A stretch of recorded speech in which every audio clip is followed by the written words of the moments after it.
Hello दोस्तों, स्वागत है आपका एक बार फिर से पिनेकल यूट्यूब चैनल पर। मेरा नाम है विशाल मांडवी और हमने यहाँ पर फिजिक्स सब्जेक्ट भौतिक विषय को यहाँ पर पढ़ना शुरू करा था, जिसके अंतर्गत हमने मेज़रमेंट को पढ़ना शुरू किया था और उसी का जो अगला पार्ट है वो मैं आज आपके सामने लेकर आया हूँ।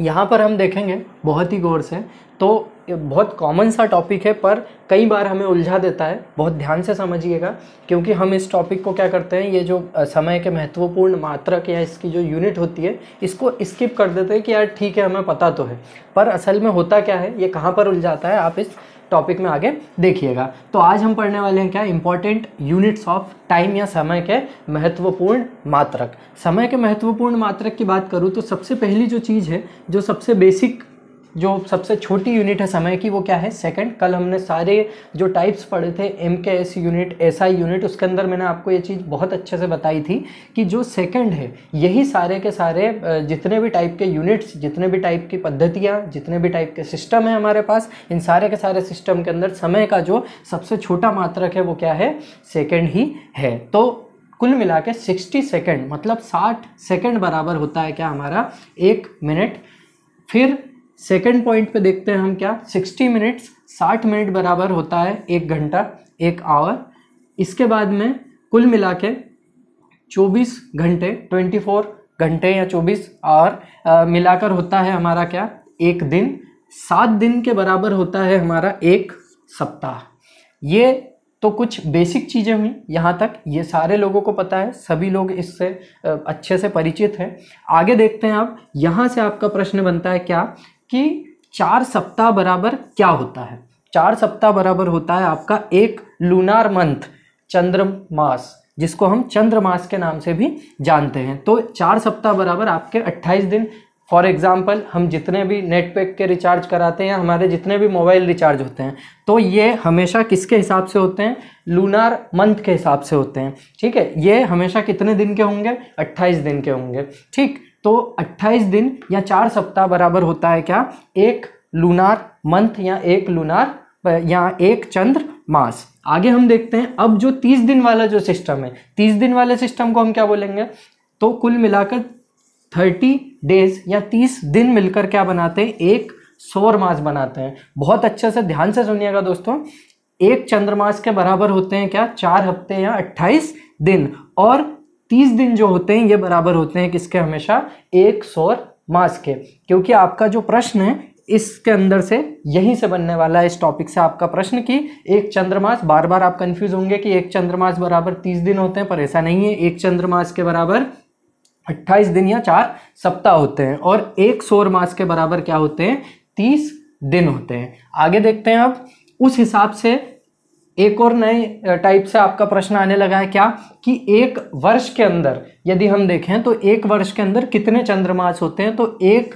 वर्ष के अंदर कुल मिलाकर 13 चंद्रमास होते हैं और 1 दिन होता है। अब कैसे, 13 चंद्रमास मतलब 13 इंटू 28 हमने यहाँ पर कर लिया, 28 को इससे मल्टीप्लाई करने के बाद में ये होता है कुल मिलाकर 364 डेज। अब ये जो 364 डेज है और 1 दिन मिलाकर कुल मिलाकर आपके पास कितने दिन हो गए यहाँ पर, 365 दिन, 365 डेज। तो दैट मीन्स क्या, यदि आपके पेपर के अंदर ये क्वेश्चन आए कि 13 चंद्रमास या 1 वर्ष बराबर कितने चंद्रमास होते हैं, तो कितने होते हैं, 13 चंद्रमास होते हैं, 13 लूनार मंथ होते हैं, और 1 दिन इसके साथ में आप ऐड कर दीजिए।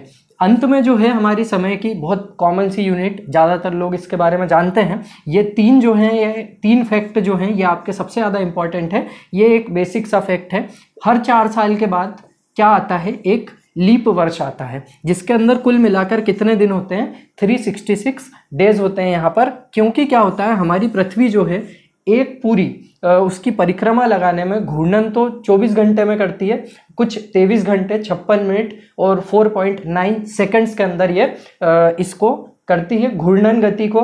पर जो परिक्रमा होती है, जो सूर्य का पूरा परिक्रमा होती है, ये कितने दिनों में, कितने समय के अंदर करती है, 365 डेज और 6 आवर्स के भीतर ये कंप्लीट करती है। यही जो 6 घंटे हैं, अगले चौथे साल में ये 6 घंटे मिलकर क्या हो जाते हैं, 24 घंटे, दैट मीन्स एक दिन। और फिर जो आपकी फरवरी है ये 28 की जगह कितने दिन की हो जाती है, 29 दिन की ये आपकी फरवरी जो है ये हो जाती है।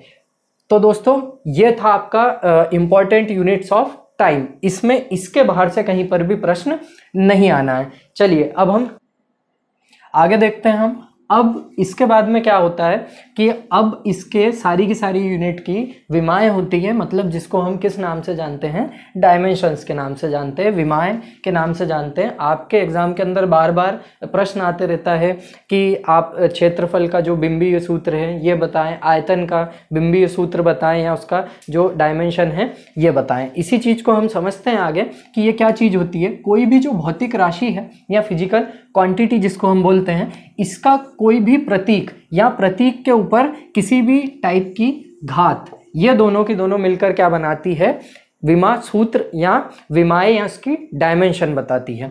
कैसे?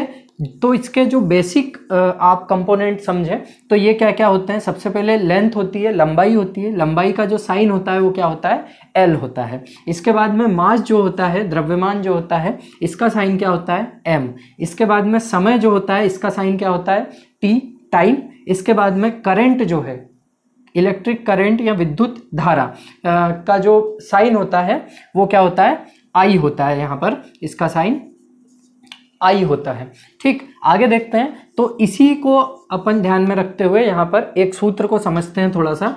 वेलोसिटी या वेग जिसको हम बोलते हैं हिंदी के अंदर, वेग या वेलोसिटी। वेलोसिटी का जो बिंबीय सूत्र होगा वो क्या होगा, सबसे पहले क्या, विस्थापन। अब देखिए बहुत ध्यान से समझिएगा कि विस्थापन जो होगा, डिस्प्लेसमेंट जो होगा, मैं एक जगह से दूसरी जगह पर चला, मान लीजिए मैं 1 किलोमीटर चला, तो ये जो किलोमीटर है, ठीक है, ये जो किलोमीटर है ये क्या है, एक तरीके से इसकी लेंथ ही हुई। ठीक, कि मैं कितनी लेंथ चल लिया, 1 किलोमीटर चला यहाँ पर, तो वैसे ही जो विस्थापन है वो कितना हुआ मेरा, 1 किलोमीटर हुआ, तो ये क्या हुई, लेंथ हुई यहाँ पर। तो इसलिए हमने इसकी जगह पर क्या रख दिया, एल, लेंथ का जो सिंबल था वो रख दिया। और कितने समय में मैंने चला, तो समय का जो सिंबल है वो क्या है, टी। तो एल अपॉन टी मैंने यहाँ पर एक समीकरण जो है ये यहाँ पर बना लिया। अब इसको यदि मैं बिंबीय सूत्र में लिखूंगा या डायमेंशन में इसको मैं बताऊंगा, तो कैसे बताऊंगा इसको, यहाँ पर एल और जो भी चीज़ें नीचे होती है उसके ऊपर अपने आप -1 की क्या आ जाती है, यहाँ पर पावर आ जाती है। तो इस तरीके से हमारे जितने भी बिंबीय सूत्र हैं इनका सबका निर्धारण करा जाता है, इनको सबको यहाँ पर बनाया जाता है। अब यहाँ पर हमारी जो परिभाषा है ये पूरी तरीके से परिभाषित हो चुकी है। क्या, कोई भी भौतिक राशि, कोई भी फिजिकल क्वांटिटी के प्रतीक, तो ये रहे आपके 4 प्रतीक। यहाँ पर ये इसके बेसिक क्वांटिटीज़ हैं जिनके ये प्रतीक हैं, और इसके साथ साथ क्या, इसके घात। जैसे हम यहाँ पर देख रहे हैं कि वेग जो होता है, वेलोसिटी जो होता है, इसका जो बिंबीय सूत्र होता है वो क्या होता है, LT -1 की उसके ऊपर पावर, T पर -1 की पावर। अब आगे देखते हैं हम, और जो महत्वपूर्ण सूत्र हैं ये कैसे बने हैं ये हम समझेंगे थोड़ा सा।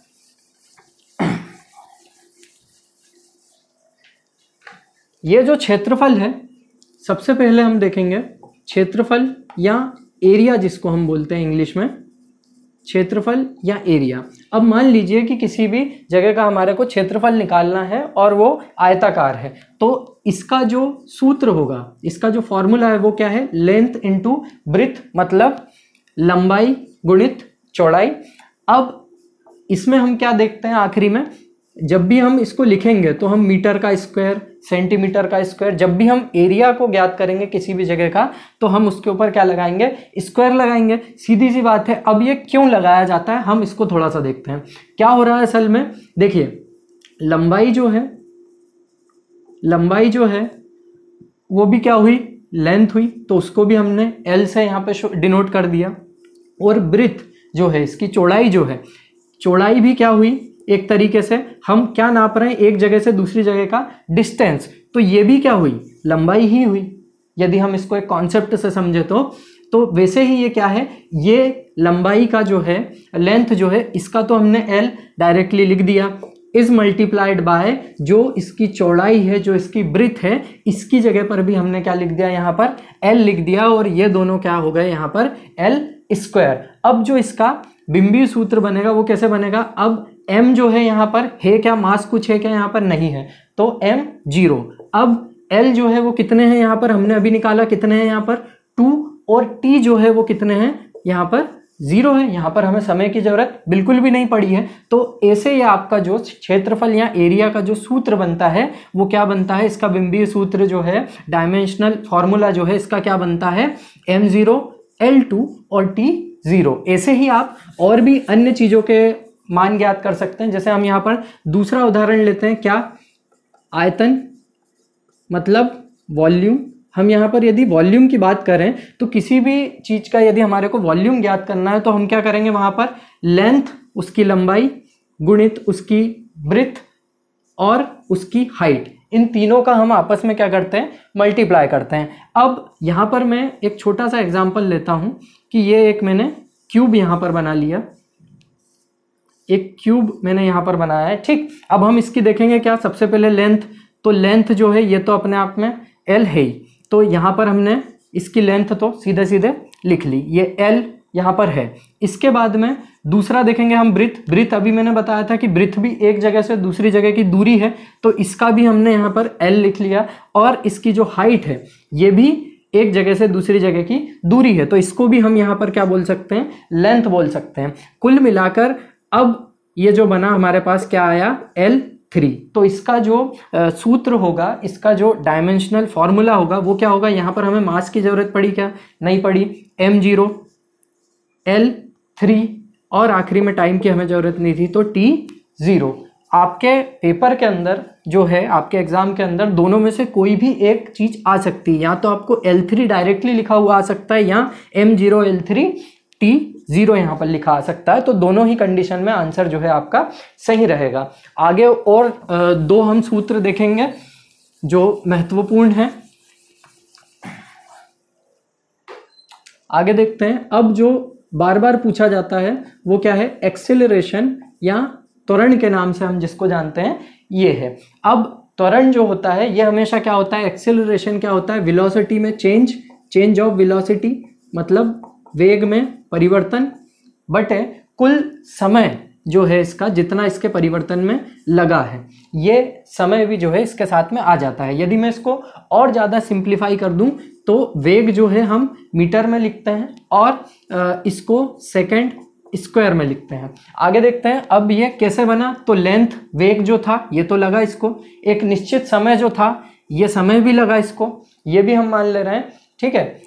तो अब ये जो है ये क्या हो गया, समय लगा इसको, और इसके साथ में भी एक LT जो है ये वेग में परिवर्तन का जो फॉर्मूला है ये यहाँ पर आ गया। अब हम देखते हैं ये क्या बन गया, LT-2, क्योंकि ये वाला t जो है इसका पक्षांतर यहाँ पर ऊपर कर दिया गया है। अगला ये जो बल है दोस्तों, ये बल को हम आगे देखते हैं। बल का जो सूत्र होता है, फोर्स का जो सूत्र होता है, ये क्या होता है, द्रव्यमान मास इनटू एक्सेलरेशन, मतलब कितना उसके अंदर परिवर्तन हुआ है, तो यही क्या कहलाता है, बल। यदि हम थोड़ा सा यहाँ पर बल को समझे तो क्या हो रहा है, मान लीजिए एक बॉक्स है और इस पर मैंने इसका जो कुल जो द्रव्यमान है वो एक निश्चित राशि है, एक चर राशि है, और क्या हुआ है कि यहाँ पर मैंने इसके ऊपर फोर्स लगाया और इसने यहाँ तक का मूवमेंट कर लिया, और अब ये जो बॉक्स है सेकंड पोजीशन पे यहाँ पर आ चुका है, तो यही क्या होगा, मेरा बल होगा। मतलब कितना मास था यहाँ पर, कितने वजन को मैंने कितना एक्सेलरेशन दे दिया, यही इसका जो है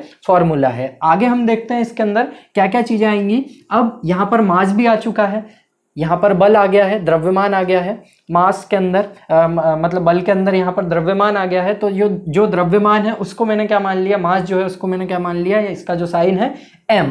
अब यहाँ पर L-T-2, ये हमने एक्सेलरेशन में अभी देखा था कि L-T-2 जो है ये एक्सेलरेशन में है। इसका यदि मैं पूरा सूत्र देखूँ तो ये क्या होता है, m0, इसका जो विंबीय सूत्र है, इसका जो डायमेंशनल फॉर्मूला है ये क्या है, m0 L-T-2, ये इसका पूरा डायमेंशनल फॉर्मूला होता है।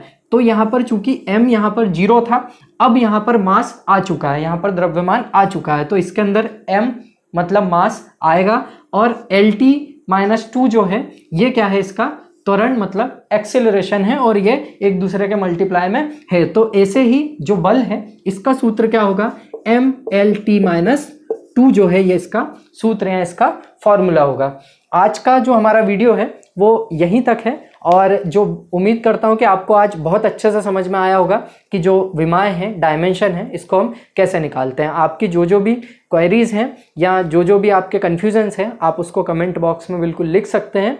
और मैं आपसे ये निवेदन करूंगा कि आप इस वीडियो को देखने से पहले हमारे पुराने वीडियोस को ज़रूर देखें, क्योंकि उन वीडियो के अंदर हमने पूरे सब्जेक्ट को शुरू से यहाँ पर पढ़ना शुरू किया था। हमारा वीडियो यदि पसंद आया हो तो इसे लाइक, शेयर और सब्सक्राइब करें। धन्यवाद।